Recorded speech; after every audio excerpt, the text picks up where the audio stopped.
ఒక కళలో ఆరితేరటం ఘనమైతే అనేక కళలో ఆరితేరిన వారిని ఏమనాలి? బహుముఖ ప్రజ్ఞాశాలి అనాలి. అలాంటి ప్రజ్ఞాశాలురలో శ్రీ అడవి బాపిరాజు గారు ఒకరు.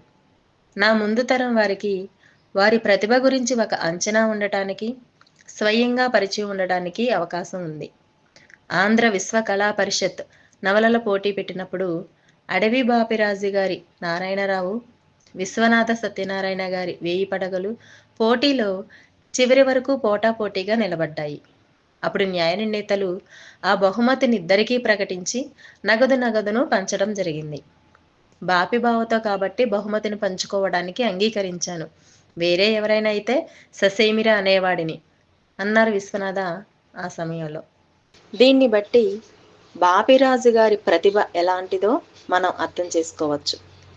ఆ రోజుల్లో నవల అంటే బాపిరాజు, కథ అంటే బాపిరాజు, గేయం అంటే బాపిరాజు, కవి అంటే బాపిరాజు, పద్యం అంటే బాపిరాజు, గాయకుడు అంటే బాపిరాజు, బొమ్మ అంటే బాపిరాజు, చిత్రకళ అంటే బాపిరాజు, శిల్పకళా విమర్శకుడు అంటే బాపిరాజు. ఇలా అనేక రంగాలలో తన ప్రతిభను వెల్లడించిన అడవి బాపిరాజు గారి నవలలు, గేయాలు సుప్రసిద్ధం. నండూరి వారికి ఎంకి ఎలాగో, దేవులపల్లి వారికి ఊర్వశి ఎలాగో, బాపిరాజు గారికి శశికళ అలా. గోనగన్నారెడ్డి, హిమబిందు, నారాయణరావు వంటి అనేక నవలలు వారి కలం నుంచి జాలువారాయి.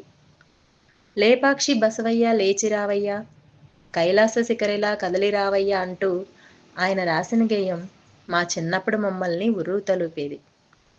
ఉప్పొంగిపోయింది గోదావరి, నేడు తెప్పున ఎగసింది గోదావరి గేయం కూడా ఎందరి ప్రశంసలనో చూరగొంది. బావా బావా పన్నీరు, బావను పట్టుకు తన్నీరు అంటూ మరదలు పిల్లలు కొంటిగా పాడుకునే పాట కూడా వారు రాసింది అంటే మనం ఆశ్చర్యపోవాలి. ఎన్ని కళల్లో ఆరితేరినా బాపిరాజు గారికి ఎవ్వరి పట్ల చిన్నచూపు లేదు. మృదు స్వభావి, సౌజన్యజీవి కావడంతో ఆనాటి పెద్ద పెద్ద కవులు, కళాకారులందరూ ఆయనను విపరీతంగా గౌరవించేవారు. చాలామందికి ఆయన బాపిబావగా ప్రసిద్ధులు. అలాంటి మహానుభావులు నడయాడిన తెలుగుగడ్డపై నేడు మనం సంచరిస్తున్నామంటే అంతకు మించిన ఆనందం ఏముంది, గౌరవం ఏముంది? బాపిరాజు గారు న్యాయవాద వృత్తిలో కూడా ప్రసిద్ధి పొందారు. గాంధీజీ అంటే ఆయనకు వల్లమాలిన అభిమానం. ఆయనపై ఎన్నో పద్యాలు రాశారు. అడవి బాపిరాజు గారి సతీమణి దీర్ఘకాలంగా అనారోగ్య పీడితురాలు కావడంతో చాలా కాలం ఆమె సేవలోనే ఆయన గడిపారు. లేకుంటే మరిన్ని సాహితీ మందారాలు గుదిగుచ్చేవారో అనూహ్యం. ఇంతటి మేధావి కేవలం 5-10 వయసులోనే మనను విడిచి వెళ్ళిపోవడం నిజంగా తెలుగు జాతి దురదృష్టం. బాపిరాజు గారి గురించి మరికొన్ని విషయాలు మరోసారి చెప్పుకుందాం. వారు రాసిన ఉప్పొంగిపోయింది గోదావరి గేయాన్ని హైదరాబాద్ వాసి శ్రీ రాజసింహాచార్య గారు ఇప్పుడు మనకు వినిపిస్తున్నారు. ఉప్పొంగిపోయింది గోదావరి, తాను తెప్పున్న ఎగసింది గోదావరి. ఉప్పొంగిపోయింది గోదావరి, తాను తెప్పున్న ఎగసింది గోదావరి. కొండల్లో ఉరికింది, కోనల్లో నిండింది, ఆకాశ గంగతో హస్తాలు కలిపింది. కొండల్లో ఉరికింది, కోనల్లో నిండింది, ఆకాశ గంగతో హస్తాలు కలిపింది. ఉప్పొంగిపోయింది గోదావరి, తాను తెప్పున్న ఎగసింది గోదావరి. అడవి చెట్లన్నీ జడలోన తురిమింది, ఊళ్ళు దండలు గుచ్చి మెళ్ళోన తాకింది. అడవి చెట్లన్నీ జడలోన తురిమింది, ఊళ్ళు దండలు గుచ్చి మెళ్ళోన తాకింది. ఉప్పొంగిపోయింది గోదావరి, తాను తెప్పున్న ఎగసింది గోదావరి.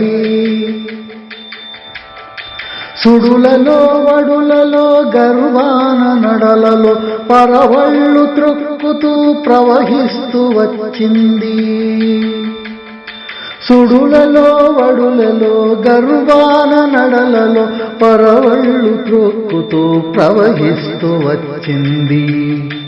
ఉప్పొంగిపోయింది గోదావరి, తాను తెప్పున్న ఎగసింది గోదావరి.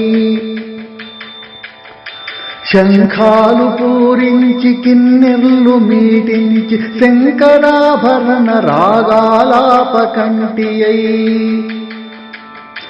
శంఖాలు పూరించి కిన్నెర్లు మీటించి శంకరాభరణ రాగాలాపకంటి అయి.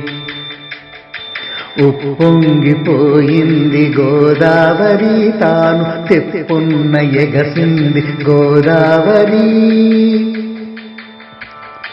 నరమానవుని పనులు శిరమొగ్గి వణికాయి, కరమెత్తి దీవించి కడలికే నడిచింది.